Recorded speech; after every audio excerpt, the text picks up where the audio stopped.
Hello beautiful divine souls, कैसे हैं आप? उम्मीद करती हूँ बहुत अच्छे होंगे, स्वस्थ होंगे और मस्त होंगे। तो स्वागत करती हूँ आपका आपके ही अपने चैनल डिवाइन मैसेंजर पर। आज कुछ घटित हुआ मेरे साथ, तो उसने मुझे बड़ा झकझोरा। हालांकि मैं इतनी बैलेंस्ड स्टेट में हूँ कि अभी कोई मुझे कुछ बोले तो मुझे बहुत ज़्यादा फ़र्क नहीं पड़ता है, लेकिन मैं वहाँ से अपने लिए लेसन पकड़ने की कोशिश करती हूँ। और मुझे लगता है कि शायद अगर मेरे साथ में ये घटना हुई है या मुझसे किसी ने ऐसा कुछ बोला है, तो क्या इसमें कुछ ऐसा मैसेज तो नहीं है जो मुझे यूनिवर्स की तरफ से मिल रहा हो कि आपको इस पर लोगों को अवेयर करना हो। तो बस अपनी इस यात्रा में लेसन्स को पकड़ने की कोशिश करती हुई आज कुछ एक छोटी सी घटना ऐसी हुई जिसने मुझे ये वीडियो बनाने पर मजबूर किया। तो आपके साथ साझा कर रही हूँ, और उससे मुझे क्या सीखना था या क्या मैसेज आपको कन्वे करना था, तो मैं आपको वो सबसे पहले तो मैसेज कन्वे कर देती हूँ। तो आज मैं बात करने जा रही हूँ फेमिनिज्म पर। ठीक है, क्योंकि आज कुछ ऐसा सुनने को मुझे मिला कि जिसने मुझे झकझोरा कि नहीं, आपको इस पर बोलना है। तो मैं आपसे कहाँ से शुरू करूँ? चलिए, मैं अपने इस भारतीय समाज से ही स्टार्ट करती हूँ कि आप लोग जानते ही हैं, है ना, कि हम लोग उस भारतीय समाज में रहते हैं जहाँ महिला दिवस भी मनाया जाता है। अभी हाल ही में गया है 8 तारीख को। और नवरात्रि में आप देखते हैं कन्या पूजन भी किया जाता है ना। और बढ़ चढ़ के नारी के ऊपर हम कितना कुछ बोलते हैं ना। और इस पर जो सबसे ज़्यादा जोर देने वाला वर्ग होता है वो कौन होता है? वो भी एक महिला ही होती है। आप देखते हो ना, फेमिनिज्म पर कौन बोलता है? पुरुष थोड़े ना बोलते हैं, महिलाएं ही बोलती हैं। पुरुषवादी सोच की खिलाफत करने वाली महिलाएं ही फेमिनिज्म को बढ़ चढ़कर प्रमोट करती हैं। लेकिन जब हमारी विचारधारा समानतावादी है, हम बोलते हैं कि पुरुष और महिला समान है, तो फिर क्या फर्क पड़ता है कि हम स्त्री हैं या पुरुष? आज बहुत एक गहरा मैं सब्जेक्ट लेके आई हूँ कि एक तरफ हम फेमिनिज्म को बढ़ावा देते हैं, फेमिनिज्म के लिए हम कितना कुछ बोलते हैं, और तो कहीं ना कहीं हम खुद एक डिफरेंशिएट क्रिएट करते हैं कि हम महिला हैं, हम कमज़ोर हैं, पुरुष हमसे बेहतर हैं। क्या फ़र्क पड़ता है फिर कि हम महिला हैं या पुरुष हैं? फिर हम पुरुष को नीचा दिखाने के लिए और स्त्री को हक दिलाने की लड़ाई क्यों लड़ते हैं? जबकि कड़वा सत्य यही है कि आज सबसे विकृत जो मानसिक स्थिति है वो स्त्रियों की ही है। क्योंकि आप देखते हो, तथाकथित फेमिनिज्म की पक्षधर ये महिलाएं खुद ही समाज में और परिवार में महिलाओं को जज करती हैं। आप देखते हो ना, हम बाहर कितना बढ़ चढ़ के फेमिनिज्म के बारे में बोलते हैं, है ना, लेकिन वही महिलाएं जहां अपने परिवार और समाज की बात आती है तो आपको देखने को मिल जाएंगी हर गली में, हर घर में महिलाओं को ही जज करेंगी। अगर घर में अगर पति पत्नी के बीच में झगड़ा हो तो महिला को ही बोला जाएगा कि आप जो है एडजस्ट करो। वो पुरुष है, वो पति है आपका, आपको ही झुकना पड़ेगा, आपको ही झुकना है ना। इस तरीके से आपने सुना होगा। आप भक्ति के पथ पर चलोगे, आपको सुनने को मिलेगा कि भक्ति करना अच्छी बात नहीं है। आप महिला हो, आपको घर देखना है, आपको परिवार देखना है। भले ही वो महिला अपने परिवार में एक बैलेंस बना के चल रही हो, अपने परिवार का ध्यान रखती हो, क्योंकि एक्चुअली जो भक्ति पथ पर होगा उसे पता होगा कि कैसे बैलेंस करना है लाइफ को, कैसे रिश्तों को निभाना है और वो अपने कर्तव्य पथ का निर्वाह करते हुए भी अगर भक्ति पथ पर चल रही है, वो अगर एक साधिका है, तो उसको कदम कदम पर रोका जाएगा, उसको टोका जाएगा, उससे बोला जाएगा। इवन उसको ऐसे शब्द तक बोलने को मिल सकते हैं कि आप घर बर्बाद करने वाली महिला हो। इनफैक्ट मेरे साथ भी होता है, इसलिए मैं आज आपको यहाँ बोल रही हूँ और इसने मुझे झकझोरा कि आपको ये मैसेज कन्वे करना है लोगों को। तो अगर एक महिला अपने पसंद से कुछ चीज़ें करती है, अपने जीने की कुछ इच्छा रखती है, अपनी इच्छाओं को पूरा करने की कोशिश करती है, तो सबसे पहले अगर उसे कोई जज करता है तो वो महिला ही होती है। आप ये लिख के रख लीजिए और आप शायद देखते भी होंगे। पुरुष नहीं इतना आवाज़ उठाते हैं, पुरुष मैंने देखा है, फिर भी वो कहीं न कहीं उसको उसकी स्वतंत्रता देने के हक में है। आज बहुत परिवर्तन है समाज में, लोगों में, लेकिन अगर परिवर्तन कहीं नहीं है, तो वो सिर्फ़ महिलाओं में है। क्योंकि मैं डिफरेंशिएट नहीं कर रही हूँ, लेकिन जहाँ बात अभी ये मुद्दा है विचार का, इसलिए हम यहाँ डिफरेंशिएट करके बात कर रहे हैं कि महिला ही सबसे पहले, महिला की हम कह सकते हैं कि विरोधी जो है सबसे पहले वो महिला ही है। अगर घर में झगड़ा भी होता है तो सबसे पहले महिला को ही बोला जाता है। अगर पति पत्नी का भी झगड़ा होता है तो महिला की चिंता किसी को नहीं होती कि वो डिप्रेशन में जा सकती है या उसको भी कोई हार्ट से रिलेटेड बीमारी हो सकती है, लेकिन पुरुषों के लिए बोला जाता है कि आप एडजस्ट कर लो, देखो उनको प्रॉब्लम ना हो, उनको कहीं बीपी की प्रॉब्लम ना हो जाए, वो बाहर जाते हैं तो उनको कहीं कुछ दिक्कत ना हो जाए, है ना? तो सारे जो मापदंड हैं एक महिला के पुरुष के लिए ही रख देती है, सॉरी महिला के लिए ही रख देती है कि आपको उनके भी अगर झगड़ा भी है, तनाव की स्थिति है, फिर भी आपको उस पुरुष का ध्यान रखना है कि उसको कुछ ना हो जाए। क्या महिला पत्थर की बनी हुई है? क्या महिला को दुख नहीं होता? ऐसी दोहरी मानसिकता क्यों?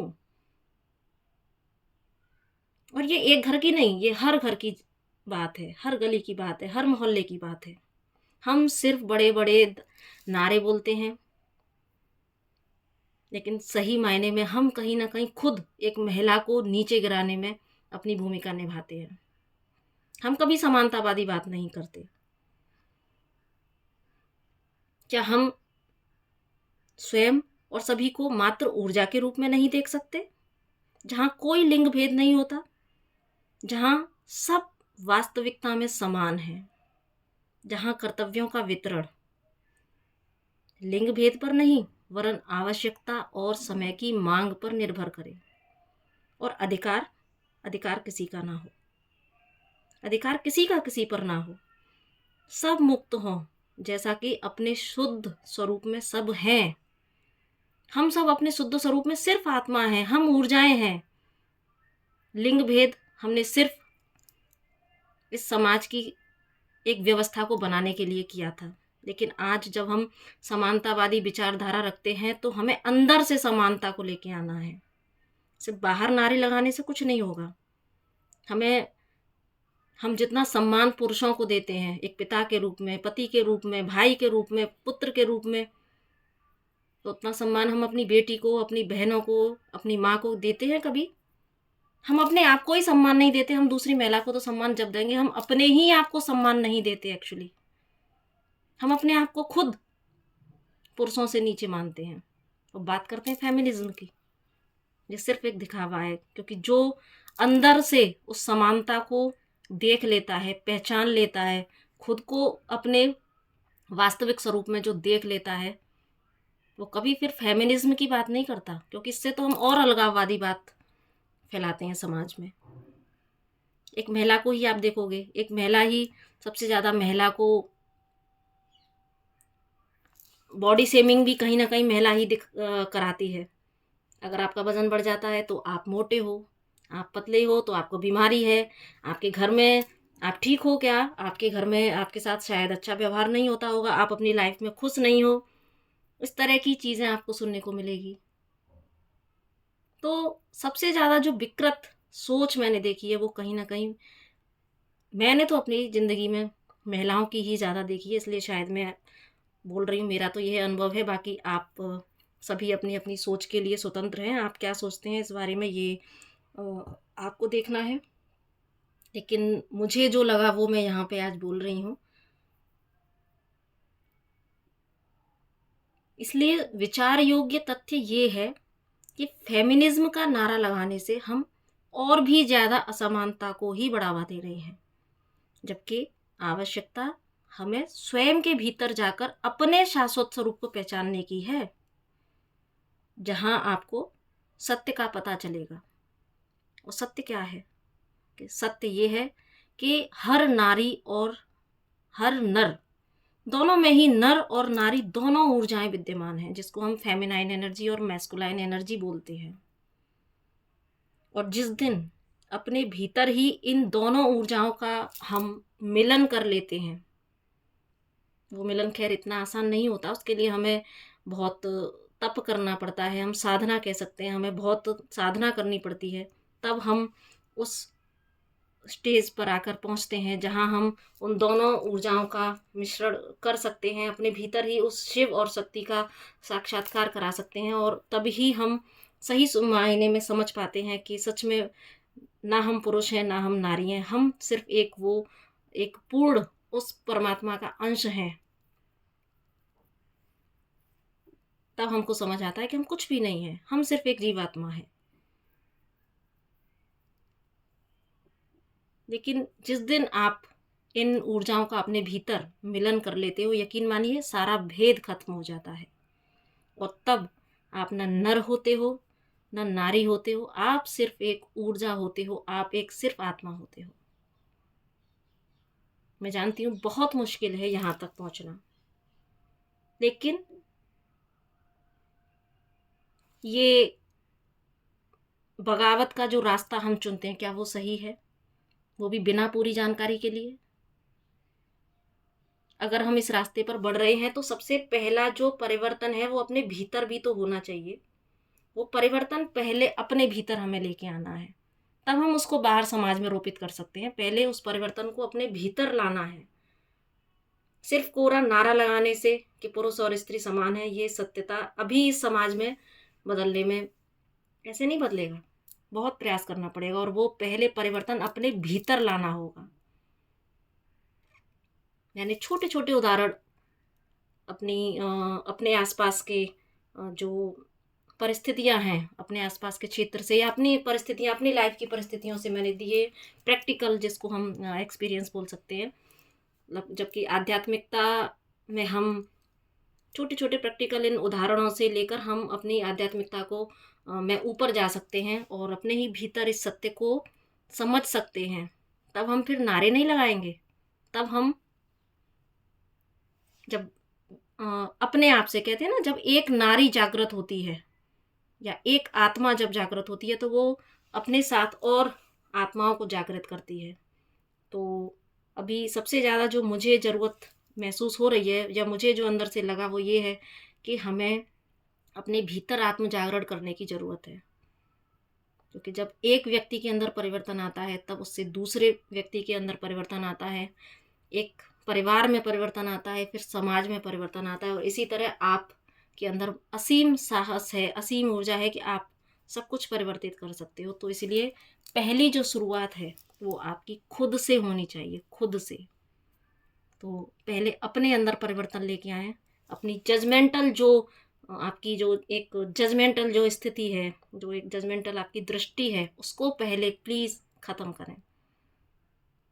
तब तब हम सही मायने में फेमिनिज्म के को प्रमोट कर सकते हैं। अदरवाइज़ हमें कोई हक नहीं है कि हम समाज में ये असमानता का, समानता नहीं, समानता को ही असमानता को ही हम प्रमोट कर रहे हैं।